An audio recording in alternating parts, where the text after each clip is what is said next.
We would be in the exact same boat as all of our peers if this doesn't work out. But if it does work out, this is something that you want to be a part of, because everything around you just gets cheaper and cheaper and cheaper because the dollar is getting weaker against Bitcoin. Everything's trending to zero against Bitcoin. All right, Joey, welcome to Bitcoin for Millennials. What's going on, man? Keen to do this.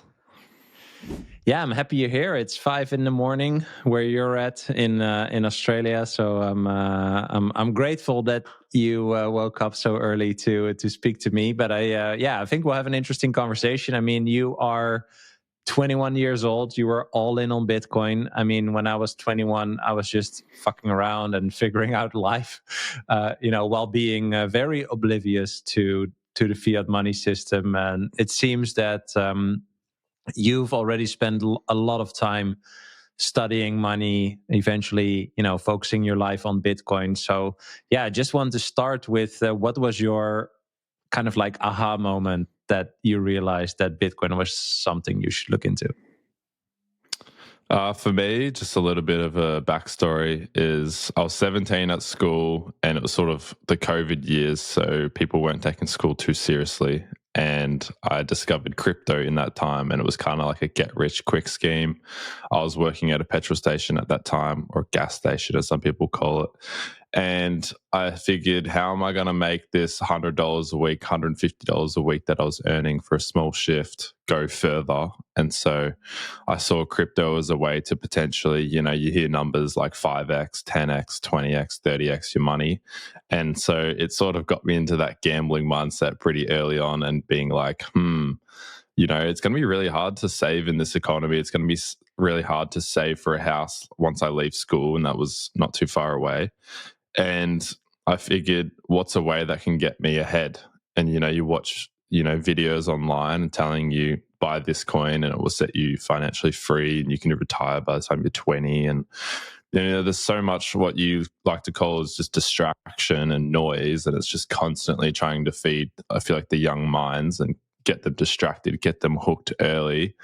And that is just a product of our environment, the society, where we're heading as a collective. And it's kind of like you might as well just chuck it all on red or all on black, because this economy is built up in a way that if you weren't in something early, or you didn't grow up with real estate by your side or gold by your side, or even the S&P 500 by your side as your savings account, and you just wanted to be a generic saver, it's going to be extremely difficult for you to, I guess, hold on to purchasing power as time goes on.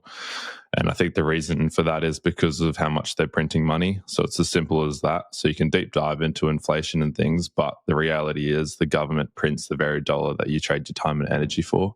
So when that sort of clicked, that made me want to just keep going down this crypto rabbit hole. I saw Bitcoin at below 20,000 US, and I ignored it. And that was after seeing it at 60,000. So to me, it was like, oh man, it got destroyed. Like, I should buy these other things, and get ready for the next altcoin season, as you would call it. As time goes on, I start to realize, hey, Bitcoin seems to be doing well, and everything that I'm holding is getting obliterated. I'm watching Bitcoin bounce back and do like a 6-7x in just 2 or 3 years. What's going on here? That made me have a second look. So a lot of people get into Bitcoin purely just for number go up technology. So I saw that, but then once I realized the main thing for me was the finite supply, when I realized they couldn't just print more Bitcoin, I sort of compared that to not only the fiat system, which is all of our local currencies that they can just print, but also, to me now, other cryptos are sort of still part of that fiat system. So someone, say at XRP, can decide that they want to print more XRP in some sense or increase the supply. That's pretty effortlessly done. So you can come to me and tell me, no, it's a decentralized network and this and that, and it's for world, first world, all this, whatever, DeFi, AI. But at the end of the day, if there's just a one man like me that created the coin and is trying to basically get some funding by you buying the coin, then I might as well go back to the stock market. So that's all just a product of the fiat system to me now. And all the altcoins, crypto, it's just part of the fiat system. Whereas for Bitcoin, I've now bought on the exchange, I've withdrawn it to a wallet, and then I've withdrawn it to cold storage. It's like I'm leaving the old system. So that's my aha moment, realizing that there's an alternative system, and I wanted to jump ship of the fiat one and join Bitcoin. And yeah, I've been in it ever since. So I've probably been pretty deep down the Bitcoin rabbit hole for at least a year and a half, but I've been looking at Bitcoin for probably 4 years. Awesome, man. Well, thanks for sharing. I absolutely love that. I was wondering, like, how do you eventually decide to kind of like go all in? You're also married, so you have a wife that you had to educate / convince / take along on this journey. How did you go about doing that? Like, how did you pitch her, basically?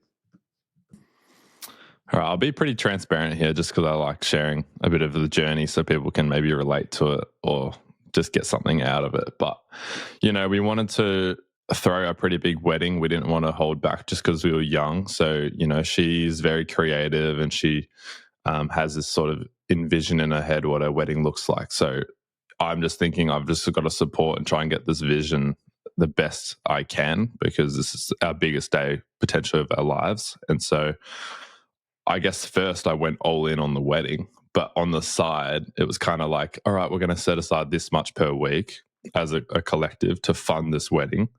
And meanwhile, I was also keeping this aside for Bitcoin or this aside for crypto as it sort of had that transition period.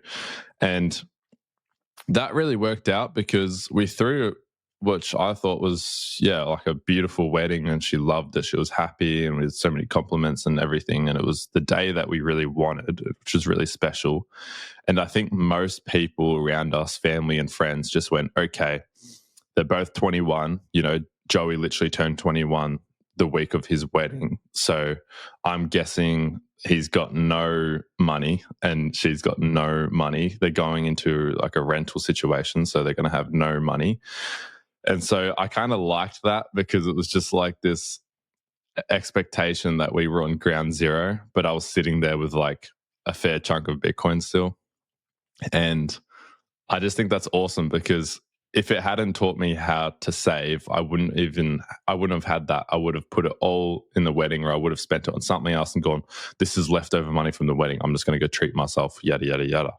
But instead, I was able to enter into the marriage with, I guess, a little bit of funds, in some sense, a little bit of capital.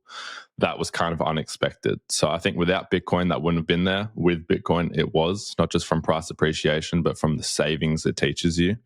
It really reduced my spendings and understood that I had to allocate something for my future. And then to build on top of that, to sort of partnership with my wife, because both of us believed, all right, now we combined everything now that we're married, we combine our funds. We have maybe a joint bank account or some sort of system where we can combine, and then we can pay rent out of that, groceries out of that, and start building up, a very traditional sort of structure. So it's sort of like, what's yours is mine type thing. And to convince her, I guess, on Bitcoin was sort of like, hey, there's an asymmetrical bet here.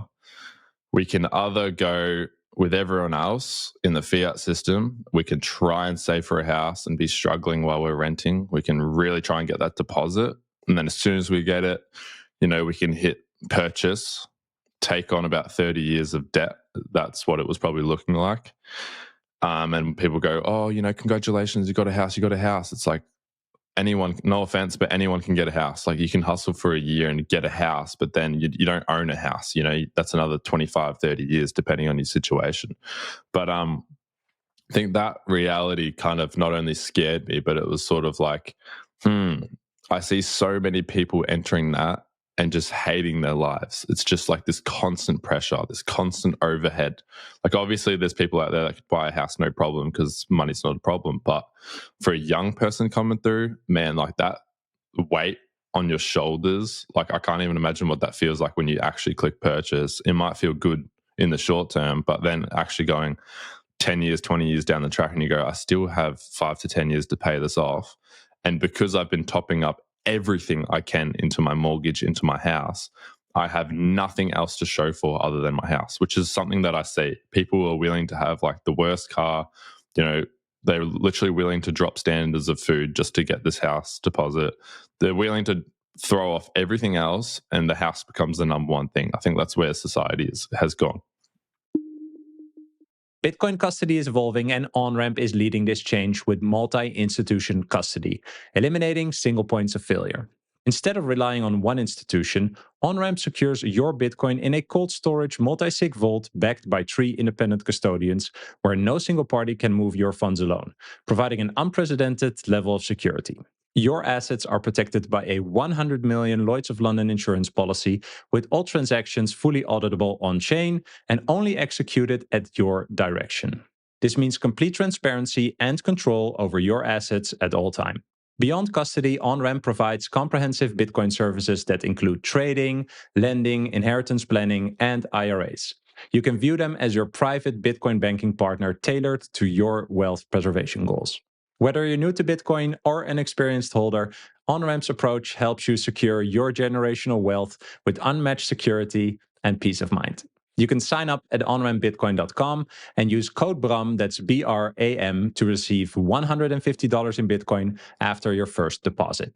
If you first want to learn more, you can also book a free consultation via their website to speak with one of their Bitcoin custody experts. Tell them you came through me, and they'll take extra good care of you. My American friends, I've got something for you. If you're into Bitcoin, you want to grow your stack in any way possible. What if you could do it effortlessly just by spending your fiat? The Gemini Bitcoin credit card is designed to help you do just that by giving you instant Bitcoin rewards on every purchase. Just use it like any other credit card and earn back up to 4% on transportation, 3% on dining, 2% on groceries, and 1% on everything else. There are no annual fees for this card and no exchange fees to receive your Bitcoin rewards. Sign up to get your limited edition Bitcoin Orange credit card and earn a $200 Bitcoin bonus when you spend $3,000 in the first 90 days. You can find more information and terms in the description below, or go to gemini.com/Bram to sign up today and start stacking effortlessly. That's gemini.com/Bram. So I'm telling my wife there's an asymmetric bet where, yes, if it doesn't work out, then we're back to square one. But that's kind of where we would have been anyway. So we kind of have nothing to lose because we chuck it, I guess, all on Bitcoin. And it's like, for whatever happens, maybe quantum computing or world-ending type things, I don't think having zero Bitcoin is going to be our biggest problem. There's going to be some bigger problems. So things like your bank account and other things would be destroyed as well. So I said we would be in the exact same boat as all of our peers if this doesn't work out. But if it does work out, this is something that you want to be a part of, because not only it's 16 years of history, but what it actually is, not just the number go up technology, but an alternative system that in some sense just provides financial freedom, because everything around you just gets cheaper and cheaper and cheaper because the dollar is getting weaker against Bitcoin. Everything's trending to zero against Bitcoin. And I really like the idea that it's the first free market and it can create a deflationary system around it, because I don't think we can really get into a deflationary system without having something to measure it on. And so it's sort of this organic thing that just has built over time, and it's something that will continue to unfold and grow. And she sort of said, hey, look, realistically, I'm not going to go listen to 2,000 hours of Bitcoin. That can be your job. My job is I'll just go with the flow with you, but also I'm not missing things like rent, and I'm not missing things like groceries, and I'm not doing crazy things like selling our couch and our TV and just living with cardboard boxes, like you're single with your mates or something. So there's the compromise. She still wants to live that in the middle ground where we still have a couch and we still have a TV and a nice bed and things like that, because she's not like it was kind of like a slap in the face, like wake up moment, because there's me in a frenzy looking like some like deranged man crawling around the house going, we can sell everything, we can put it all on the Bitcoin. And she's just like, come on, mate, like, you're already putting enough in Bitcoin and we're doing well and we're progressing. Can we just settle down here? Like, just relax. So it's been really good because it's more of a trust thing. Like, she's not going to she's not going to take the time to educate herself on Bitcoin, but she's really trusting my conviction. And through that, there's the compromise of what do we still do that's sort of fiat system, and then what do we do that's just Bitcoin. So I'll allocate a percentage of both our incomes in Bitcoin each week. The rest will go to rent. The rest will go to groceries and things that we need, fuel, things like that, because I don't think Bitcoin's really had the, I guess, rails to use it as a money yet. But other than that, we just try and get as much Bitcoin as we can, and that's how we progress our savings in life. So, yeah. Absolutely love hearing you talk like this. Like, I think it's very clear that you did the work and that you reflected on possibly what you thought you knew, right? And just creating your own, really your own understanding of what Bitcoin is, why you would adopt it, and also like how it gives value to your life. So yeah, I absolutely love hearing that. So how did that work? Basically, doing, you just said the 2,000 hours or the 1,000 hours, right? You did. How did it change your perspective on money and maybe the world? Like, what did you run up against when you started studying this? Like, how did it make you feel when you realized you didn't understand some things, or maybe never even heard about certain things, or were totally wrong about other things? Like, what was that more personal journey like, or kind of like that confrontation that you basically invited yourself to?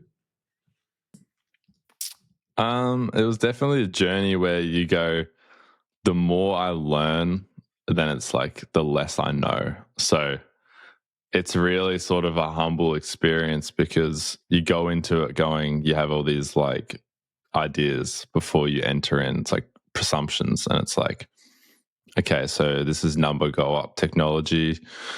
You know, it will make me a bit of money, and then I'll jump ship, and I can decide whenever I want to leave and take my profits and then continue in the fiat system, I guess. And then as time goes on, it starts to unfold, and you start listening to people on YouTube and podcasts and books. And it really lays out this, what I say is an alternative system, where it's like, this thing wasn't just designed to make a small group of people rich. It was actually a gift to the world and a protocol, just like the internet, just like the English language. And this is not what it seems. I think if you're looking at it through a crypto bro lens, it's like the godfather of cryptos. And if you got in early, you know, it paid off big time, but it's too late. But if you look at it through the average Joe that's trying to save in a dollar that's constantly getting printed, then it just becomes the superior dollar that can never be printed, that's predictable, that's programmable money in some sense. You know, nodes get to vote on what sort of hard forks, what sort of things change. And it's the most decentralized money that I suppose we've ever had. And it's almost like the more people that join the network benefit the network, strengthen the network, and it grows really organically. It doesn't need an advertisement team. It doesn't need really anything. So even when we see Donald Trump come into position, someone that I would say is pro-Bitcoin, especially compared to someone like Kamala, it doesn't really matter. Like, it will do a price. It'll be short-term price, but it's like Donald Trump, he's not going to be in forever.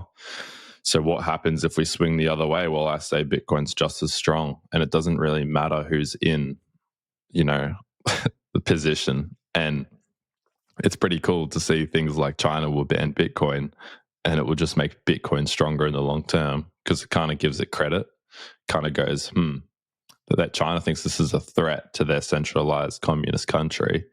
So how come Bitcoin is still getting adopted in China? And it's because they see that there's a problem. How do I opt out of the problem? How do I have borderless money? How do I have something that I can actually leave the country without it getting confiscated? So for me, it was just like, damn, there's a lot of rabbit holes. Humbling experience, realizing, hey, you're actually extremely dumb and you don't know anything about money and you don't know anything about Bitcoin. and all your assumptions you had before, chuck them out the window because they've either been fed to you by the media or your parents or your brother and your sister or your friends or someone that has some sort of superiority above you in some sense. And just understanding, hey, like, take some self-responsibility, learn about money, learn about what the problem is, and then what's the solution. Because if you can convince me that there's anything other than Bitcoin, then I'll go to that. But right now, all I can find is Bitcoin. All roads lead to Bitcoin when it comes to savings and money and finances. It all just comes back to Bitcoin. Because at the end of the day, it is just math, it is just code, it is just computer. It is essentially like the most strong foundation you can have for something like money. It ticks off all the boxes. So divisible. It's borderless money. It's decentralized. It's in a finite supply. Like, what asset in the world have we ever had with a finite supply? Like, how does it tick off so many boxes? And I think that's why so many people go, it's too good to be true, or the previous system is too strong. This will never happen. Like, Joey, when do you think the fiat dollar will actually fail? And it's like, it's just inevitable. Like, you can't put a time frame on it, but like, 10 years versus 100 years in the long haul is nothing. It's just a blip in space, a blip in time. So you got to get out of that whole time frame, because I think it could happen quicker, but you got to understand where history is headed and where our kids and generations is headed. It's like they're not living in a world that we've grown up in, because things like Bitcoin come along and shake the whole thing. And what's the old saying Michael says, like, we need the old guard to die, or basically this huge new thing to happen, a paradigm shift. And I think that's here. I think that's Bitcoin. And I think the more, I'll just leave with, the more you learn to know, the less you know in some sense, because it opens up a whole new rabbit hole. So you just mentioned, your generational peers, similar age, they are way more nihilistic, less optimistic about the future. They're gambling, or like you said, you can put everything on red, or they're deep into crypto, right? How do you see your generation experiencing life differently as compared to you and your wife adopting Bitcoin and thinking about your future, etc.? And then, like, when you talk to them, what are the differences that you see on the experience of life now that you've adopted Bitcoin and they are still in this more nihilistic mindset? What I find interesting is these people that will come to me, like friends, family, or just people at work and people I just see in my life, and they will be instantly admit that something's wrong, or they're struggling, or they go, oh man, have you seen the prices of this? Have you seen the prices of that? Have you seen? And it's like they're happy to complain to me all about it. And then as soon as I mention something like, hey, Bitcoin's like an alternative system where everything around you gets cheaper, it's just initial, just like, whoa, like, what are you even talking about, bro? Like, that's just a get rich quick scheme. And, like, I saw it at like $10 back in the day and I didn't buy it. So, like, it's too late. Like, stop trying to tell people it's not too late, because look at its price. Like, it's so expensive. And it's just funny because they know that there's a problem and they try and just ignore the solution. And it's inevitable that it will just hit them in the face and they'll go, whoopsie. I guess that's already probably happened for the last 16 years. Everyone else has just been like, oh, whoopsie. Like, by the time you get into Bitcoin, you're like, yeah, I wasted so much time. But what I'm hearing is a constant struggle, a constant fear of the future, a constant, I need to bring the future to now because my future is bleak. So I might as well just try and get as much from the future. I might as well take out a $50,000 loan at 17%, pay it off in 7 years, and end up paying like 120 grand or whatever it ends up being. It's like, might as well, because my future's cooked. I'm cooked. And so let's just splurge. Let's just try and get as much pleasure in this world as possible. And whether it does me long-term damage, who cares? Like, it's really sad. That's pretty if you really step back and reflect on what you're doing and spiraling into this just like dopamine consumption, man, like you're really ruining your future. Like these are scars that you'll have to wear, I think, and making all these wrong decisions and just constantly feeding your mind with the Instagram scroll and the shopping online and the loans and the debt and the credit cards. And it's a lot, man. It's a lot for a young person to take on that much debt and to be in credit card debt and to potentially be claiming for bankruptcy before they're 30. It's like, it's not a very good life, I don't think. I think that sounds like a terrible life. And I think if you're in that situation, I think it's time for you to consider Bitcoin because it can start to turn that ship around. Nothing's too late in my eyes. And I think with the right people around you as well, you can break out of that. But it is a product of your environment and the society we're in. And unfortunately, I think it's going to get worse. That's just the reality before it gets better. So if you're in Bitcoin, yeah, it can make it better and it can make it easier, but don't we want to see our friends and family in a similar boat? So I don't think the whole fiat system will turn around to the point where the government goes, we're going to halt printing and we're going to go back on the gold standard and we're going to reverse, this product of the fiat system. That's not really going to happen. So if you're expecting that to turn around, you need to just understand, no, everything around you is just going to get more and more and more expensive and your raise will never keep up with it. So yeah, it's just the sentiment, man. It's just not positive in any sense. I would say it's just like I'm screwed, basically.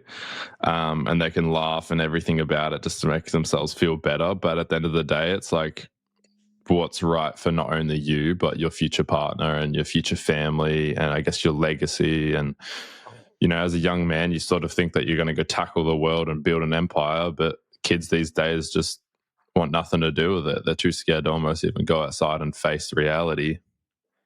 So they would rather just sit at home and just this whole debt system, man, it's not good. Like it can benefit a lot of rich people that know how to play the games, but if you don't know how to play the game, then you're just on the sideline, just getting absolutely shafted. Like every single year, you're just getting destroyed. And it's unfortunate because I don't think they accommodate when they print this much money. They don't consider the kids that are trying to save for a first house, the kids that are trying to save for a future. So it can absolutely wipe out 40% of a retirement fund in a click like that, which I think is brutal in itself, and that's attacking the older generation. But also think about what's yet to come. So it's pretty brutal when you're already sort of on ground zero and they do stuff like that. And it's like, I finally saved $1,000 and they'll just print whatever and they'll just eliminate $100 out of that in 1 year. And then over 4 years, it might be 40%, 50%. And it's like all that effort you thought you did to get to a small milestone was for nothing. So if your small milestones can't be rewarded, then your big milestones will never be rewarded. And that's just the sentiment, man. It's just, how do I bring the future to the now, just to enjoy it now? And I don't really care about what happens in the future. Whereas for me, let's just a quick comparison because I've yapped on here. But for me, it's like, how can I enjoy now, but also understand that my future is going to be more enjoyable than now? So I just think we have learnt to put off things. I've put off things to just spend, consume. Let's go on this holiday. Let's take on this loan to get this holiday. Hey, you need a nice car. Let's take this loan to get that car. Just chuck it in with the bills. Let's just try and get down to as much consumption as possible and see if we can survive. It's like we don't do that. It's just like every week I set aside as much Bitcoin as I can after my pay slip. The rest goes off to paying off things we need to survive. And that's been working out pretty good. It's just like growing my savings over time. I look forward to the future. I have a plan for the future. I don't necessarily stress about the future when it comes to financial things. And that's a pretty good piece to have at 21, like it's a pretty good piece when you find a money that works, money with a finite supply. If you want to self-custody your Bitcoin stack, I recommend the Blockstream Jade Plus. I've been using this premium Bitcoin-only hardware wallet for a few months now, and I love its design and ease of use. What makes it stand out is its open source hardware and software, and Blockstream's unique genuine check, which makes sure that your device is authentic. No backdoors or compromises. You can connect with the Jade Plus however you want: Bluetooth, USB-C, or you can go fully air-gapped with its built-in camera for cable-free QR transactions. The metal case feels solid and the color screen is easy to read, and it connects with your favorite Bitcoin apps like Blockstream Green, Sparrow, and Electrum. Get your Jade Plus today at store.blockstream.com and use code BRAM to get 10% of your entire order. Let's talk about something that not a lot of people think about before it's too late. Where are you storing your Bitcoin seed words? Are they truly secure? I found my solution with StampSeed. It's an elegant all-in-one titanium plate solution with no separate pieces to lose or manage. Your seed phrase gets permanently stamped into pure titanium that withstands fire, survives water, and lasts for generations. Unlike shallow etching methods, StampSeed's patented tools help you to deeply stamp every letter for permanent readability, protecting your financial legacy. When you order a titanium seed plate from StampSeed, you can also upload a custom design or your logo to customize the back of your plate to make it fully personalized. Paper seed phrases are a disaster waiting to happen. Secure your Bitcoin with StampSeed for decades to come. Visit stampseed.com and use code BRAM, that's BRAM, to get 15% off your order. One thing that I hear you say that I'd love to emphasize is that it is not about how much Bitcoin you have. It's about understanding that you are saving the reward you get for your time and energy in something that someone else cannot debase, right? And that someone else cannot, make you even more uncertain about the future, especially when you are a young person, right? And so, I mean, I'm late 30s, and I sometimes lurk in the millennial subreddit, right, to see like where are my generational peers at. And I think also in my generation, there are many people that are very nihilistic, right? They have high anxiety towards the future. They don't really understand where the problems came from that they experienced. They start pointing at a lot of other people and feeling like they are unable to do anything about it, basically, right? And so I love to hear that you, in some way, shape, or form, and maybe you're also kind of lucky. I think I'm definitely lucky, just figuring out Bitcoin, and so like it also helps if you're wired in a certain way. I don't even know how to describe that. I think curiosity is probably the top personality trait that I can think of there. But having figured out Bitcoin, again, it doesn't matter how much Bitcoin you have, it gives you this certain peace, right? And this certain direction, at least a direction, right, towards the future, which is apparently, unfortunately, also, I have to say, something that a lot of other people just don't have, right? So when you talk to your friends and your family and they complain, you mention Bitcoin, they're like, no, I'm too late, or whatever, it's a Ponzi scam, whatever, it's gambling. How do you approach talking to them? Because on one side, what you just said, I found very, very good. What do you expect? Like, they're just going to stop printing money, just so, even without talking about Bitcoin, just realizing that there's a certain fact, like Lynn Alden says, the train ain't stopping. Like, they're never going to stop printing money. That's the whole purpose. The whole point of this money system is increasing the money supply. Okay, so that is just a fact. Does saying that fact, does that help? Or do you try to approach it in perhaps a more like spiritual or philosophical way, as we both know you can also kind of like approach this, right? Like this anxiety towards the future and stuff like that. Yeah, this one's interesting because I think like it really depends on the person. So if I know a little bit about the person, I'll try and relate it to what they're going through. If I have no idea, then I'll try and be just a bit more generic. So I'd say for someone that maybe I literally meet at a cafe or at the pub or something, and they're complaining about how expensive life is. The weird scenario that I found myself in. Anyway, but I would say to them, I'll just say like, look, I try and describe the problem as much as possible, because so many people that are living in this problem don't even know there's a problem, and they'll just go, oh, la-di-da-di-da, like just ignore everything. And so they're unfortunately what I would call not necessarily an NPC, but someone that's just like blocked ears, just like go with the system, go with the flow. A sheep, I would say, which is kind of brutal, which I wouldn't just call them out for what they are. But I would say, you know, money printing is a reality where a lot of people don't even know that's the case. A lot of people just assume inflation just happens out of magical fairy dust or something.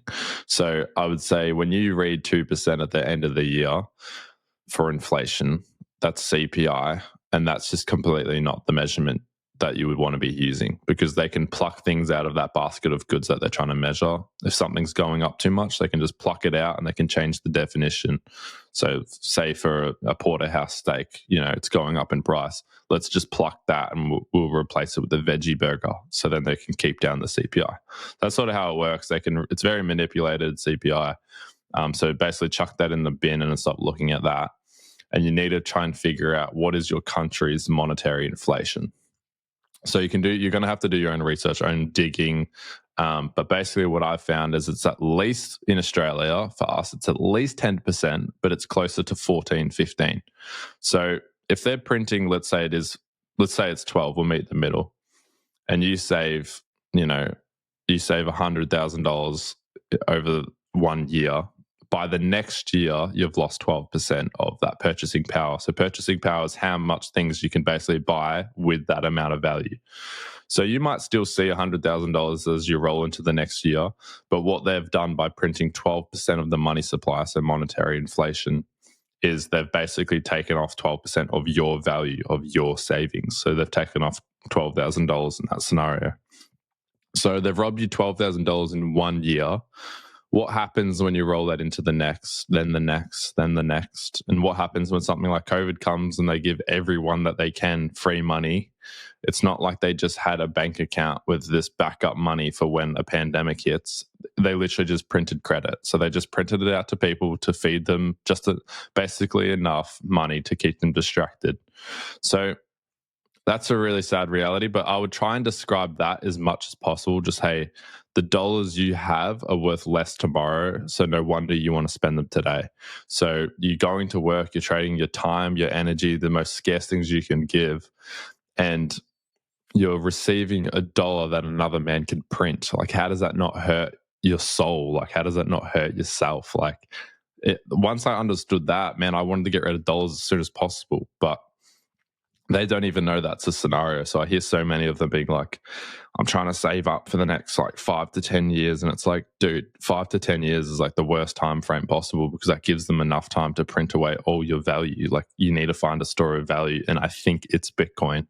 So that's sort of how I would approach the generic person. But then someone that I might know, like for me, that a lot of our family is we're like a Christian family. And I would be like, guys, like, do you understand that they're stealing your time, they're stealing your energy, they're robbing you dry? It's time to find an actual store of value when it comes to money things, like when it actually comes to saving for the future. And, you know, like, it's just, there's a lot of biblical principles that line up with, I'd say, Bitcoin as a money, and it's purely because it's truth economics, like it's truth money. So it's the closest thing you can get to what a lot of, I guess, the Christian faith is based around when it comes to morals. And so you can buy Bitcoin and hold Bitcoin without having any sort of moral guilt, is what I would find. So anything else, any other asset, unfortunately, a lot of them is just built on the back of something that I would say has some sort of, not necessarily sinister, but some sort of greedy intention, bad intention, naive intention. And so when you can find something that's neutral, which is Bitcoin, it doesn't lean red or blue, doesn't lean atheist or Christian. It takes all of that out of the picture and just says, I'm just money. And there's rabbit holes of money, but you don't need to debate your religion. You don't need to debate, red or blue. It strips that all back and says, this is a neutral money for all of us. It benefits all of us. Doesn't matter what nationality, what religion, anything, all those characteristics that make up your identity, it does not matter. You're allowed to join. We want you to join. Let's all join. Doesn't matter what country you're from. Let's do it. And that this will this will just improve society as a whole, will improve yourself on an individual level, as a family level, and as a society level. And it happens quick. So we can see that on all aspects. It's basically a plus and a pro. And that's a pretty cool thing, something that is neutral, because I don't think we've ever had that. Everything is so manipulated and so centralized. So even gold, like I was hearing that, the gold miners that have bought up all this land and they're mining gold, they'll scrape the first layer and they'll release that to the market. And they never want to release too much because then it could drive the price down. So they might have found heaps of gold underneath, but they will wait. They'll wait it out and slowly release it to the market. They know they have the rights to the property. They know they have the rights to mining and yada, yada. But they know if they go, yep, we found, let's just say hypothetically, it was 1 trillion. I doubt people have 1 trillion on one area, but let's just say hypothetically, they're not going to dump $1 trillion worth of gold on the market like that, because boom, price down, too much supply, price goes down. It's like they deliberately, it's very manipulated. There's a lot of price controls. And they can also come back to how much does the government own? Like they are the biggest holders of gold. They like to what we call hodl gold as long as possible. And like you don't want to be a part of that centralized system. Like it's time to leave it and go to something neutral, something decentralized, something that it's for the people. It's the people's money, as people say. And it will escape that whole reality. So that's how I would sort of go. Like, yeah, if you know the person well, try and structure it around their situation. And then also, if you don't know them well, stick with what's the problem and then how is Bitcoin the solution? Because people don't like hearing about their problems unless you can give them a solution. So give them the solution, which is Bitcoin. I think the neutral part of Bitcoin I find very interesting, and maybe that is also why it sounds too good to be true, right? Just so people subconsciously kind of know that there is a central bank and there's a certain influence on money, or the government is in charge of the money, or at whatever level of understanding they are. And then when you say like, okay, this thing was made by this anonymous guy who's probably never coming back, but it actually doesn't really matter who made it, right? Because it's an open source computer protocol for money. It's decentralized. It's neutral. Nobody owns it. Like, whenever I'm in get replies on the internet or are in discussions, people are they're pessimistic, one, and I think they're also very focused on this zero-sum game mentality that I think is a product of the fiat money system, right? Like the entire idea that we could be cooperating while being competitive when we all use Bitcoin to exchange value with each other sounds really childish and dumb. Like sounds very utopian in a sense or something. Like I think that is why a lot of people are put off by it, is that it's just so different than what they know that is kind of like an easy setup for them to dismiss, where I think, as you just explained it, it's actually quite profound. Like how beautiful would it be if there is a money that is not controlled by anyone, right? Like who wouldn't want that? Because if you say, well, I wouldn't want that, then how would you implement checks and balances for whoever would be in charge of the money, right? Because that is actually the case right now. So I think like when people really dismiss Bitcoin, I sometimes say, okay, tell me your alternative. Like if you know, well, if you know this stuff, like what is your alternative? Like what yeah, we got to change the person that's sitting in the seat that's controlling the money or the whatever, right? But they cannot conceptualize that it's not about a specific person that is sitting there. It's more about the structure of the system that is designed to make this thing, in essence. Yeah, definitely. I just think, yeah, I think no wonder it sounds crazy, because it's like we've lived in this system for so long. And even when I say like to my parents, like trying to, I guess, orange pill my parents, they're probably just looking at like, you're 21, we've lived so much longer than you.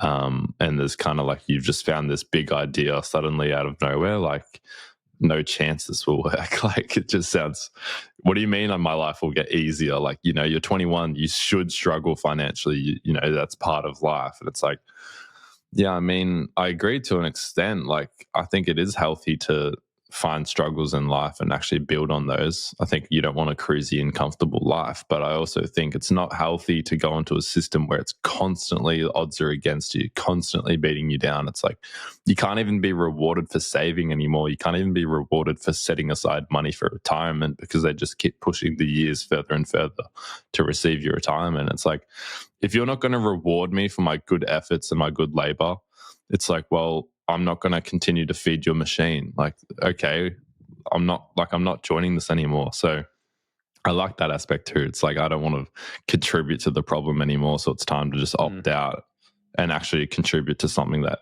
betters society. So that's another thing that I like about it. Yeah, I'm trying to, I guess, create my own reality in some sense, because it's like, so you're giving me this option. That sounds terrible. Where can I find a better option? And it's like, yeah, exactly. Oh, I just found Bitcoin. So it's like, I'm just going to save in Bitcoin. You guys continue doing what you're going to do. Like, I'll try and feed you bite-sized information about how you can join me. But it's like, I will just continue doing what I'm doing. And maybe it takes the evidence of my life for people to start to shift around me. I've done like a pretty good job of sort of orange pilling family and friends, but unfortunately, there's some friends that, because you're in a fiat system and you have to see the fancy car and you have to see the nice house before you believe that person's credible. I think that's really sad, because it's like, how about the humble person that just has this alternative savings account on the side but lives very, you know, just to their means? It's like, how is that not respectable or credible? Like, you know, like, it's unfortunate they always want to hear numbers. It's like, well, how much profit have you made? How? It's like, I just have to constantly say, it's not about that. It's like, it's more about how much Bitcoin can I get, because I understand it's scarce, and I also understand it's a better savings account. So I don't want to spend it. It's not my spendings account. Like, it's going to act as my spendings account occasionally because I'm borderline living on a Bitcoin standard. But the idea of the fair chunk, 90%, 99%, is to save for the future. I'm like, would you go get a house deposit and treat it as your savings account and then all the time try and spend as much as your house deposit? No. It's sort of like, you're trying to save it to pay it off long term for a long term goal to have a house. It's like, I just want to have as much Bitcoin as possible in the future. I'm starting now. I don't care what price it is. I need to get as much as possible. How would you describe the feeling that you have when you're doing this, like being very conscious in the present, because you know that you have carved out some path towards the future, which obviously is still uncertain, as the future is uncertain for everyone. But yeah, how do you connect these two? Because some people might think, well, you're putting off stuff, right? Like, you're not doing things, you're not really living in the now, and like, you know, the future is boring, or whatever. You know what I mean? Like, a lot of people don't think about that. So I wonder how you would describe that feeling. Like, what does it give you? Because what I'm thinking is more that, like, it's like a freedom feeling, right? Like, if you want to do something on a Friday morning that is not necessarily in your standard schedule, and you can actually do it, not because you're super crazy rich, but because you have a certain experience of your life where there's this freedom that you can take or use. That's kind of where my mind goes. But I wonder what how you would describe your feeling around that. Yeah. Yeah, it's an odd feeling, because I just not having stress about constantly thinking I have to play the rat race game feels really good. Like, and that's not because I have, you know, Lamborghinis in the garage and I'm going on trips to Dubai, but it's because I know that my savings is growing over time. Like, that is so significant. So many people don't have that, and they have to speculate if they want to try and make it go further. So they might do a full-time job and have to come home and speculate on the S&P or speculate on some sort of maybe it's even buying houses or something, like, oh, where can I get a cheap block, or where can I flip a house? And it's like, that is such a constant stress and so time consuming. It's freed up a lot of time in some sense, just because I no longer have to stress about where I'm putting my money. It's like I can just go to work, do what I got to do, go home and just switch off, like just chill. I don't have to think about work, how far my money's going to go, like, oh, I should get a mortgage as soon as possible because then at least I'm paying off something. It's like, no, like, what are you even talking about? Like, I will just have to wait for an opportunity when I need a house and when I want a house. And I think that will come. That opportunity will come because of Bitcoin. Whether it's I put up a small percentage as collateral and I get a very cheap mortgage compared to the peers around me, or if I don't want to put up my Bitcoin as collateral because I want to keep it in cold storage, maybe it's just my Bitcoin grows so significantly in the next 5 to 10 years that a small stack could be a deposit, or a small stack could be half the house paid off, or like, I don't necessarily know what it looks like, and I don't think it really matters. But the point is, I'm not stressing about it. I'm not losing sleep over it. I'm just cruising. I can now enjoy the bigger things of life. I'm enjoying being married young and just living together, having fun. Like, we always go on little trips, and we're actually planning to do like a Europe trip next year. And it's like, people are like, well, how do you do that if you're trying to put everything into Bitcoin? It's like, it's just being smart with your money, or just have a good saving strategy. Like, we'll put off this takeaway this week, and that will be our Europe money. We'll put off, even things like, I sold my car because I understood, this thing's about to blow up. Basically, it's an older car, and that's going to cost me more in the future. I'm just going to sell it now while I can still get some value, chuck a bit in Bitcoin, chuck a little bit set aside for Europe. And it's like, everyone's like, what are you doing, bro? Like, how are you guys down to one car? Like, that's so dumb. And I'm thinking, it works fine. Like, she can take the car to work, and then I work for my dad and he gives me a work car. So it's like, how is this not a superior strategy, not only to save in Bitcoin, but to just save for the next 12 months if we want to do this Europe trip? Because that was sort of my mindset. It's like, how am I going to come up with these funds? And so I just basically moved what net worth, what money I have around, to the point where I think that we can do this Europe trip and not touch my Bitcoin stack. So it's pretty cool. Like, it really takes off that stress. And when you take off that whole element of the fear of the future, you can really lock into the now and enjoy the now, because you know that the future is taken care of when it comes to your savings.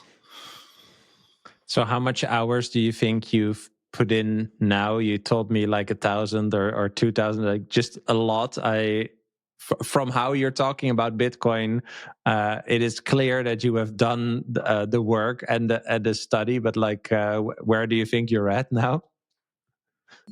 Oh man, I don't know. Like, it's just really interesting because, like, I didn't care much about school. Like, I did pretty well for grades and things, but I'd always leave things to the last minute. I never wanted to put much time into study or reading books or anything. And I would just try and study as much as I could before the test, and I'd do all right. So I did pretty well with like this procrastination short-term strategy.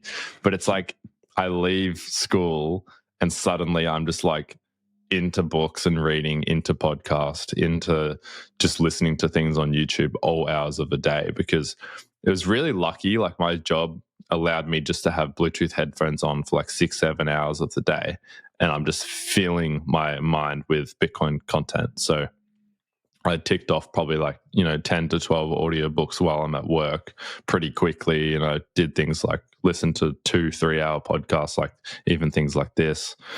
And suddenly it just kept spiraling into being like, what? That's a really interesting rabbit hole. Like, what's the UTXO? I'll just go listen to a podcast on that. What's cold storage? What's the best cold storage device? Like, and all these alternative futures. Like, what is this Jeff Booth guy talking about in a deflationary system? Like, how's that even possible? I'll read that book, The Big Print, Bitcoin Standard, and then that whole rabbit hole. I mean, at this age, I understand that it's like, enjoy as much as you can right now and yada yada. Like, youth in itself is scarce and it runs out. Like, I'm in my prime, people say, and it's like, you got to do this, do that, go to this party and enjoy this. But it's like, I find so much enjoyment just like sitting back, relaxing, going on holidays, enjoying my times with friends and family.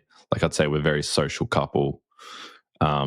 I don't think I'm missing out on anything that people have tried to offer me in some sense at my age. And if anything, I've dodged a lot of bullets, saying no to a lot of things. And yeah, I guess that's not normal at that age, but I think that's a lot to do with not only, I guess, my Christian faith, but I would say it'd be Bitcoin as well, because understanding how far your money can go makes you want to hold on to it. So I didn't want to spend the $15 on a beer or $18 on a cocktail or whatever, because I figured that's going to give me a little buzz now, but that $18 is what in the future when you hold in Bitcoin. I'm actually spending $180, out on drinks right now. It's like when you sort of start pricing things in Satoshis, like you got to really value the thing that you're buying or the trip that you're doing with your wife, because you understand that it's not just in fiat terms, but it's in Bitcoin terms. How many Satoshis are you willing to pay for a flight to Europe? And it's like, well, this trip means a lot to us. Something she's always wanted to go to Italy because she's Italian. I've always wanted to go to Switzerland just because I wanted to hike all the mountains there. And it's like, that's a memory that I think we will regret if we don't do. So that's where I meet in the middle. That's where I actually give up some Satoshis. But to me, it's worth it. Like, I know those Satoshis, what they could be worth. So I understand that. And I've done, I guess, not the calculation, but I've considered all those aspects. And so I'll be upset if in a few years people go, you were such an idiot for going on that Europe trip. Like, you knew about Bitcoin, whereas I didn't. Like, if I knew, I wouldn't have done it. It would have been like, it's not about that. Like, it's just about how much can I save? How much can I, prepare for the future? But I also need to live in the now. Like, these years I'll never get back. So what's more finite than Bitcoin is time. But that doesn't just mean you have to indulge and dopamine rush everything in your life. Like, actually sit back, reflect, and take life slow in some aspects. Like, maybe just slow it down a little bit. And I think Bitcoin teaches you those principles to slow down, rest, and look forward to the future. And so what eventually made you or motivated you to start contributing to Bitcoin and starting yet another Bitcoin podcast, yet another Bitcoin YouTube channel, which, I think is great. We shouldn't stop talking about Bitcoin, but what motivated you to take that step? It's not only for myself, but for the people around me. Like, it was just like, I was just like leaking Bitcoin information constantly. And so I couldn't even have a normal conversation without talking about it. And I felt more for my friends and like for my wife as well. Like, I'd get home from work and be like, dude, did you know Bitcoin is this rabbit hole? Did you know I just listened to this book that, like the Jeff Booth, for example, we should be living in a deflationary world. And she's just going there like, bro, like, I just did a whole day of dealing with, because she's at childcare, I had to deal with 18 crying babies today. And it's like, I don't want to hear about a deflationary alternative system. And then I'm just like, yeah, true. So where can I go to speak about this? Because no one gives a frick. So I was just like, I'll just go to YouTube and just start doing I started just doing little short clips and things. And then I was listening to so many people constantly waiting for the next episode that I was like, how cool would it be if I could get them onto the show and actually talk to them one-on-one? Because like, this is what the internet's for, man, to actually talk to people across the world effortlessly by the click of a button. And so I started reaching out to people that I've been listening to. And so you were one of them. And then it's pretty cool to have you bring me onto your show, which I think I really appreciate. And that's very generous. And yeah, it's just been a fun journey in that aspect. And it's really just for me where I can actually just speak out what I'm thinking, get it off my mind. So then after I turn off the podcast recording or the video recording, I can just sort of live a bit more normal. Yeah, it's funny. I tell my fiance, like, do you have brain space for me to talk about Bitcoin? Right? Like, I now know that I shouldn't just start with something that new that I realized, and just then overwhelm her with like all this stuff that I've been listening to or reading for like hours, So yeah, that's funny. I totally recognize that dynamic. So for people listening to this, or people listening to your YouTube, or people that are listening that have children at your age, are there any like practical tips that you would give to younger people who are starting to learn about Bitcoin or wanting to start to learn about Bitcoin? Like, are there any misconceptions or pitfalls that you think you could address to help them get them started? So I'd say for this age, I think Bitcoin is the most interesting thing to be talking about right now. But I also think this next period for Bitcoin, whatever you want to call it, the Bitcoin gold rush, the next 10 years in some sense is the most important time if you're not already heavily allocated, because this is the ship that you'll start to miss this 10-year period. And that's purely just because, ETFs are joining, countries are joining. There's all these new big players. So you sort of take emotion out of the market. So when you take emotion out of the market, basically there's a lot of green. So there's chances for some volatility and things like that. And so, maybe there is still a bear market with some drawdowns, but it's like we're really stripping back a lot of the volatility when the big players show up. And so I just think right now is so important to get some Bitcoin, especially if you're young. Try and actually get this is the scarcest thing you can buy. And so you really want some for the future, especially where it's headed. I'd say, it effortlessly passed Amazon, whether it's at that now or not. It needs a few more thousand increase, but it passed Amazon, which is something we all use, whether we get packages or whether we get Prime Video or Prime Music. That's integrated into the whole world. So it's reached its cap, it's maxed out, whereas Bitcoin has just passed it and no one's talking about it. So that's when you think that you've missed the boat, you haven't. It will pass things like Apple. Like, how many of you listening have an Apple iPhone in your pocket right now, or using a MacBook or using something like that? That's got max global adoption in my eyes. Like, that's not really going any further. Whereas Bitcoin, if that passes Apple soon, it's like, this thing has no ceiling, man. It's like 4% global adoption, so it's got a long way to go. If it goes anything like the internet, it will go to 66% at least. And if it gets to 66%, what price do you put on Bitcoin? Like, that's when you start hearing numbers like 10 million, 30 million, 50 million. Awesome, man. Thanks for sharing. Thanks so much for this conversation. I really enjoyed it, and I hope it'll inspire some people. So thank you, man. Cheers. I hope you enjoyed this episode. If you did, you can click here to find more just like it, and click here to find all Bitcoin for Millennials podcast episodes. Also, please like this video if you want to help shine a light on the message of Bitcoin, and subscribe to my channel to stay connected. I hope to see you for a next episode. Bye.